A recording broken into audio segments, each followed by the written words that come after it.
नमस्कार, मैं हूं आपके साथ अभिषेक भट्टाचार्य। देश के कई राज्यों में लोग जहां भीषण गर्मी से परेशान हैं, तो वहीं इस बीच मौसम विभाग ने थोड़ी राहत भरी खबर जारी की है।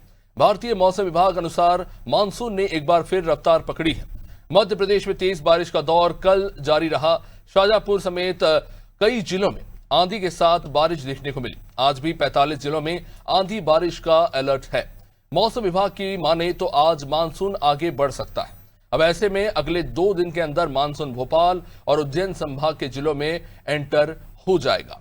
ये ग्वालियर, चंबल, सागर, रीवा और शहडोल में सबसे आखिरी में पहुंचेगा।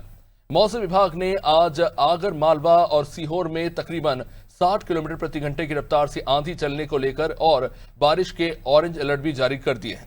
तो वे अन्य जिलों में भी हल्की से लेकर तेज बारिश का अनुमान है। छत्तीसगढ़ की अगर बात करें तो राजधानी रायपुर समेत कई इलाकों में पिछले 2 दिनों से लोग भीषण गर्मी और चिपचिपी उमस से बेहाल हैं। हालांकि मौसम विभाग ने राहत की बड़ी खबर दी है। मौसम वैज्ञानिकों के मुताबिक 27 जून से पूरे छत्तीसगढ़ में पानी गिरने की रफ्तार तेज होने वाली है। अगले 3 से 4 दिनों के भीतर दक्षिण पश्चिम मानसून राज्य के बचे हुए हिस्सों को भी पूरी तरह से कवर कर लेगा। अब इससे लोगों को जहां इस झुलसने वाली और चिपचिपी गर्मी से राहत मिलेगी, तो वही बीते 24 घंटों में प्रदेश के कुछ इलाकों जैसे कि कुसमी, बस्तर, बलरामपुर में हल्के से लेकर मध्यम बारिश दर्ज की गई है।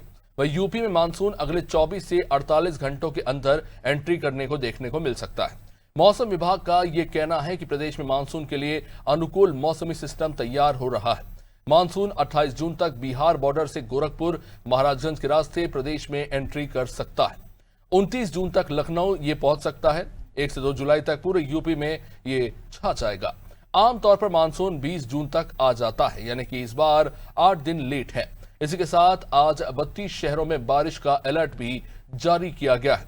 यानी कि बात की जाए मध्य प्रदेश, उत्तर प्रदेश और छत्तीसगढ़ में धीरे धीरे मानसून अपनी रफ्तार पकड़ता हुआ नजर आ रहा है। दक्षिणी और पूर्वी क्षेत्र से जो है मौसम अपनी रफ्तार पकड़ रहा है मानसून का, लेकिन जाहिर तौर पर कह सकते हैं कहीं पर आंधी तूफान की बारिश है तो कहीं पर अभी भी चिपचिपी गर्मी जो है महसूस की जा रही है। और ऐसे में सबसे बड़ी चिंता का विषय यह है जो किसान है, जो मौसम के इंतजार में बैठे हैं, जो प्राकृतिक खेती पर निर्भर है, ऐसे में उनके लिए मौसम किस तरह से प्रभाव डालेगा, ये एक बड़ा महत्वपूर्ण विषय है।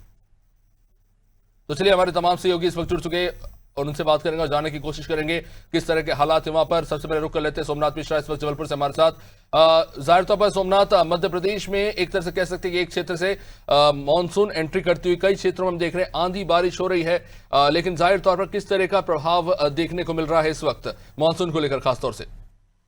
देखिए, बता दें इस भीषण गर्मी में अभी भी जो गर्मी का प्रकोप लगातार बढ़ा हुआ है। कल शाम की बात की जाए तो कल मौसम में कुछ बदलाव आया था। तेज बारिश हुई थी, कई क्षेत्रों में हुई, कई क्षेत्रों में नहीं हुई थी। लेकिन जिस तरह मध्य प्रदेश में मानसून अब एंटर कर रहा है और काफी अच्छी बात यह है कि अब जो अभी 24 घंटे में बारिश होने की जो संभावना लगातार बनी हुई है कई क्षेत्र में, और जिस तरह मानसून अब मध्य प्रदेश में एंट्री करते रहा है तो उसके लिए काफी अच्छी बात है। लगातार देखा जाए तो जबलपुर की बात की जाए तो जल संकट लगातार बना है। बारिश ना होने की वजह से अगर बात की जाए तो बरगी डैम में भी 15 दिन का ही पानी बचा हुआ है, और जो छोटे जलाशय है जैसे परियट है और खंडारी जलाशय, वहां भी 1.5 फीट 2 फीट के आसपास पानी बचा है। तो लोगों को अभी सबसे ज्यादा बारिश की उम्मीद बनी हुई है, क्योंकि लगातार जल स्तर अब धीरे धीरे कम हो रहा है और पानी की दिक्कतें लगातार बन रही है। तो सबसे प्रमुख है कि जिस तरह मध्य प्रदेश में मानसून इंटर कर रहा है और कई जिलों में अब बारिश होने की संभावना बनी है, आज भी बारिश हो सकती है। तो ये काफी अच्छी बात है। अब देखना ये होगा कि किस जिले में कितनी बारिश होती है। सोमनाथ, ये भी एक बड़ा महत्वपूर्ण सवाल है। जाहिर तौर पर हम देख रहे हैं कि देखिए जबलपुर एक बड़ा शहर है और मानसून को लेकर स्थानीय प्रशासन फिर तैयारियों में जुटा हुआ है। हम आमतौर पर देखते हैं कि पूरे स्लग जो है हटाए जाते हैं, नालियों को साफ किया जाता है और पूरी जो ड्रेनेज की व्यवस्था है उसे सुचारू किया जाता है। खासतौर से जो ऐसे इलाके हैं जहां पर स्लम एरियाज हैं, वहां पर जल भराव की स्थिति बनती है, उसको लेकर नगर निगम किस तरह से काम कर रहा है, क्योंकि यही तैयारी का समय है। इसके बाद जब आपाधापी की स्थिति बनती है उसके बाद लोग स्पष्टीकरण देते नजर आते हैं। नगर निगम किस तरह से सक्रिय है इस वक्त वहां पे? देखिए, नगर निगम द्वारा दावे तो किए जा रहे हैं कि नालियों की सफाई हो रही, नालों की सफाई की जा रही, लेकिन मुख्य नाले जिस तरह जैसी सफाई होना चाहिए वैसे नहीं है। वो खुद बारिश का इंतजार कर रहे हैं कि एक बारिश के आने के बाद नालों की सफाई अपने आप हो जाती है, क्योंकि लगातार में भी कई साल वर्ष पहले बारिश होने की वजह से ऐसी स्थिति बनी थी कि नाव चलानी पड़ गई थी। तो इस तरह की स्थिति ना बने, जिला प्रशासन और जो नगर निगम प्रशासन है वो पूरी तरह तैयारी की बात तो कर रहा है, लेकिन अब देखना ये हुआ कि एक बारिश अगर लगातार बारिश होती है तो उसमें कितना जल भराव होता है। जल भराव जो ज्यादातर देखा जाता है वो चेरीताल गोल बाजार के जो स्थिति है, सिविल सेंटर है, बिलहरी है, तिलहरी है, ऐसे कई क्षेत्र है जहां पर लगातार थोड़ी सी बारिश होती तो पानी भर जाता है, लोग परेशान हो जाते हैं। तो इसमें सुधार की आवश्यकता और जल्दी कार्य करना पड़ेगा प्रशासनिक अधिकारी और जिला प्रशासन और जो जनप्रतिनिधि हैं। जी निश्चित रूप से हमारे सहयोगी पुष्पांजलि साहु इस वक्त सीधा रायपुर से हमारे साथ जुड़ चुके हैं। जी हाँ पुष्पांजलि, जाहिर तौर पर देखिए मानसून एंटर कर रहा है और कह सकते हैं कि प्रकृति की कृपा से छत्तीसगढ़ काफी हरा भरा राज्य माना जाता है, लेकिन कहीं ना कहीं एक बड़ी चुनौती भी बन जाता है खासतौर से मानसून के समय में। जिस तरह से हम देखते हैं कि वहाँ पे विद्युत की समस्या खड़ी हो जाती है और वहाँ पे जल भराव की स्थिति बन जाती है, चाहे शहरी इलाके हो चाहे निचले स्तर के ग्रामीण स्लम एरियाज हो वहाँ पे। तो किस तरह से वहाँ पे तैयारियां चल रही है, मौसम विभाग क्या कह रहा है इसको लेकर, क्या कुछ अपडेट? जी बिल्कुल अभिषेक, मैं बता दूं कि छत्तीसगढ़ में जो है मानसून की एंट्री हो चुकी है और 80% ऐसे क्षेत्र हैं जहां पर मानसून की एंट्री हुई है। लेकिन अभी मध्य छत्तीसगढ़ के कुछ क्षेत्र ऐसे हैं जहां पर मानसून की एंट्री नहीं हुई। जैसे अगर मैं राजधानी रायपुर की बात करूं और दुर्ग संभाग की बात करूं तो यहाँ पर अभी मानसून की अभी थोड़ी देरी है। लेकिन अगर बस्तर और सरगुजा को देखा जाए, सरगुजा संभाग और बस्तर संभाग को देखा जाए तो यहाँ पर जो बारिश है वो हो रही है। उसके लिए मौसम विभाग ने ऑरेंज अलर्ट भी जारी कर दिया है। कई ऐसी जिले हैं जिसके लिए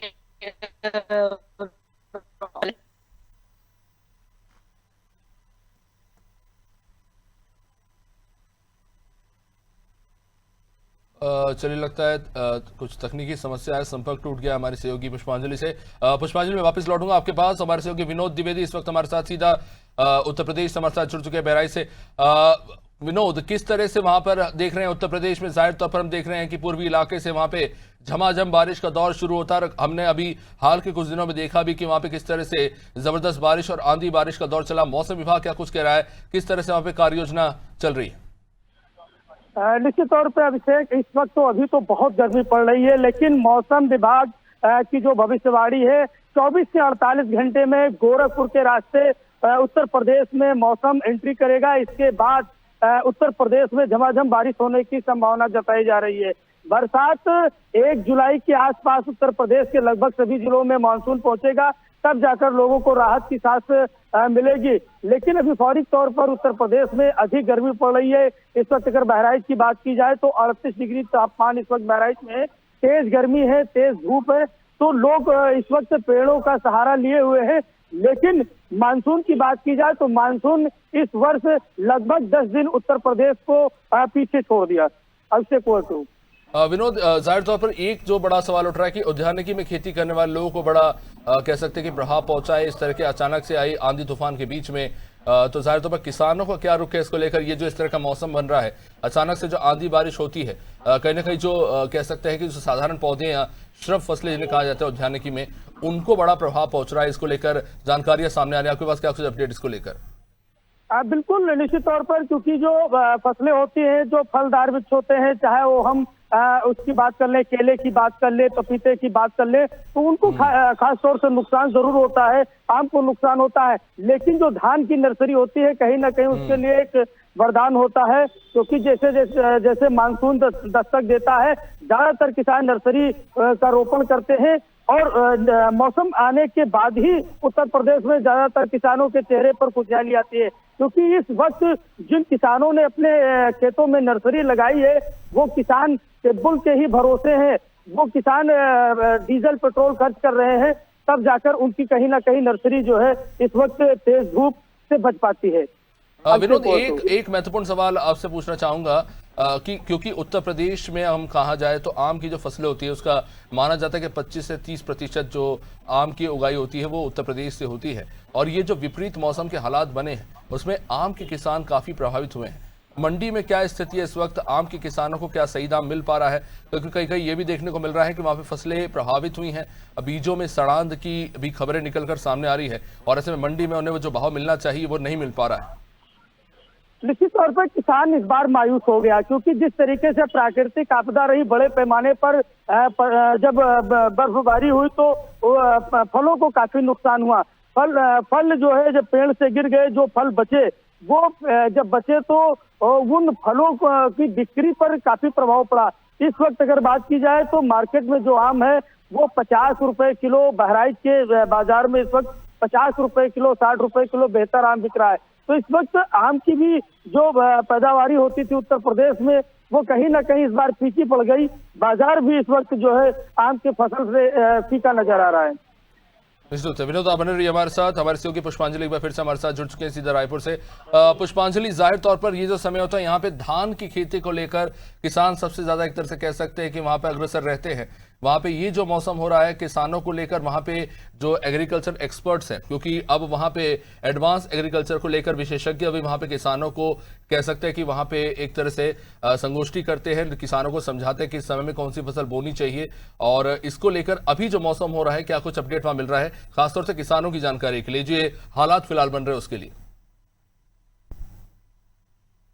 जी बिल्कुल अभिषेक, छत्तीसगढ़ में जो है ज्यादातर धान की बुआई होती है, यानी कि चावल होता है, और चावल में पर्याप्त मात्रा पानी की जरूरत होती है, और पानी जो है वर्षा से ज्यादातर निर्भर रहते हैं। बारिश में ज्यादातर यहाँ के किसान हैं वो निर्भर रहते हैं, जिस वजह से अभी बारिश नहीं हो रही है तो वो काफी चिंतित भी हैं, क्योंकि अगर बारिश नहीं होगी तो धान नहीं हो पाएगा और उनके अनाज में जो है वो कीड़े भी लग सकते हैं। लेकिन अभी मौसम विभाग ने कुछ दिन पहले ही अलर्ट जारी किया है और कई जगहों पर बारिश होने के अनुमान जताई है, जिससे जो उनकी चिंता है थोड़ी सी दूर हुई है। लेकिन इस बार ये भी कहा जा रहा है कि बारिश जो है वो कम होगी, तो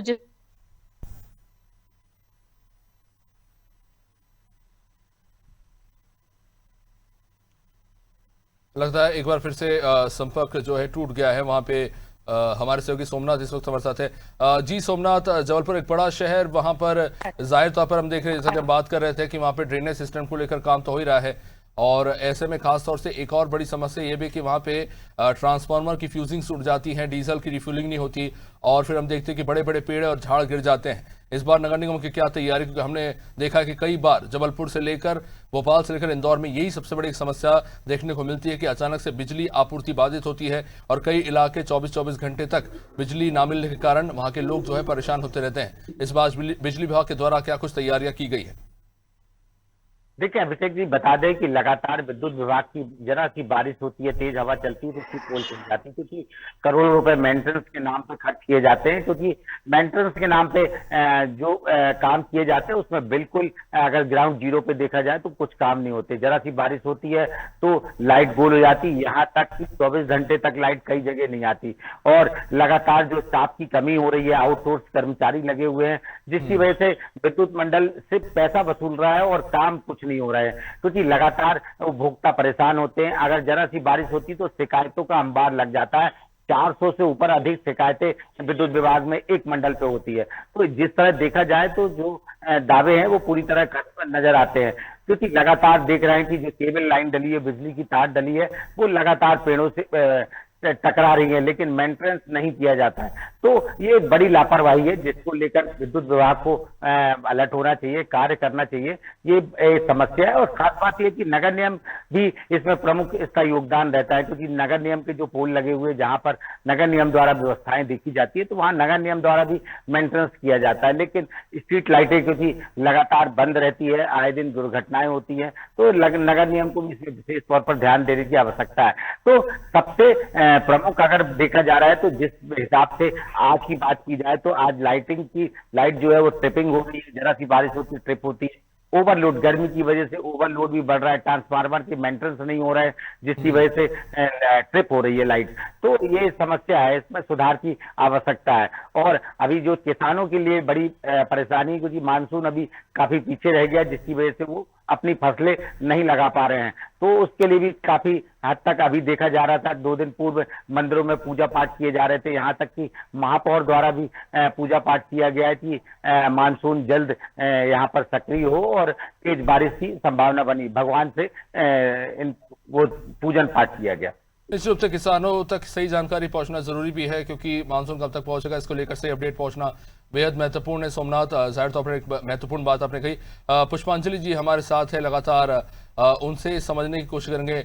जी पुष्पांजलि जी, कई तमाम महत्वपूर्ण मुद्दे हैं जिनको लेकर कह सकते हैं कि छत्तीसगढ़ में कार्य चल रहा है, लेकिन जैसा कि हम जानते हैं कि क्योंकि दूरस्थ क्षेत्र है, नक्सल प्रभावित क्षेत्र है, और ऐसे में मानसून से पहले इन दूरस्थ क्षेत्रों में अनाज पहुंचा दिया जाता है बल्क में, जो राशन पहुंचाया जाता है गरीब परिवारों तक, उसको लेकर क्या कुछ स्थिति?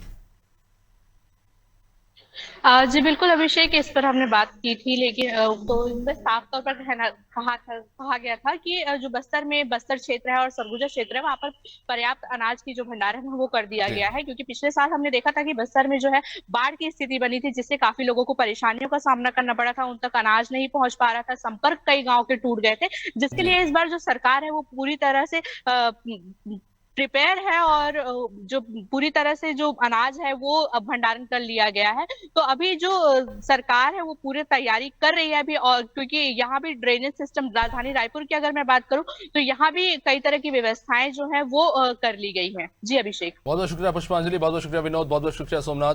तो देखिए, जाहिर तौर पर छत्तीसगढ़, उत्तर प्रदेश और मध्य प्रदेश की हम बात कर रहे हैं, अलग अलग राज्यों की अपनी अपनी समस्या है। इस वक्त दक्षिणी क्षेत्र से हम कह सकते हैं कि मानसून जो है आगे बढ़ता हुआ, लेकिन ये उत्तर प्रदेश की अगर बात करें तो पूर्वी क्षेत्र में ज्यादा प्रभाव डाल रहा है। मध्य प्रदेश में अगर हम बात करें तो पश्चिमी क्षेत्र से लेकर नीचे तरफ वहां पे कई राज्य प्रभावित होने वाले हैं। इस वक्त 42 जिलों में आंधी तूफान और बारिश के अलर्ट जो है जारी किए गए हैं। छत्तीसगढ़ में भी इसका गहन प्रभाव पड़ने वाला है, उसको लेकर स्थानीय प्रशासन ने क्या तैयारी की है अपनी जगह है, लेकिन जाहिर तौर पर आपको भी सतर्क रहने की जरूरत है। फिलहाल इस कार्यक्रम में इतना ही। आप देखते रहिए अनादर टीवी। नमस्कार।